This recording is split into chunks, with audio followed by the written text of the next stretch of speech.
গত এশিয়া কাপে তাসকিন আহমেদ ১৪৯ কিলোমিটার বেগে বল করেছিলেন। নিয়মিত ১৪০-এর আশেপাশে বল করে থাকেন এই তরুণ ফাস্ট বোলার, কিন্তু তাতে সন্তুষ্ট নন তাসকিন।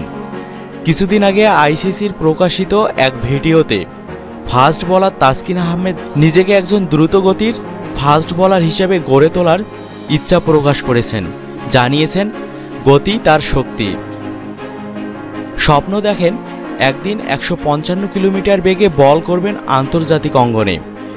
বাড়াতে চান গতি ও লাইন লেন্থে নিজেকে ঝালিয়ে নিয়ে ভবিষ্যতে গতি তারকা হতে চান মোহাম্মদপুরের এই ছেলেটি।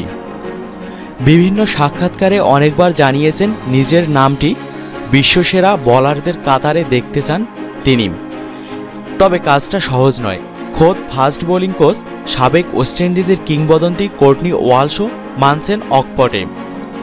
বাংলাদেশের প্রেক্ষাপটে এক্সপ্রেস ফাস্ট বোলিং করার সামর্থ্য যদি থাকে সেটি তাসকিনের আছে, এমন বিশ্বাস টেস্টে প্রথম পেসার হিসেবে ৫০০ উইকেটের মালিক ওয়ালশের।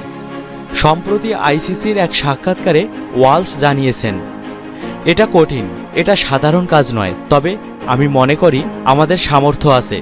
তাসকিন এমন একজন বোলার যে কিনা এক্সপ্রেস ফাস্ট বোলার হিসেবে নিজেকে গড়ে তুলতে পারে।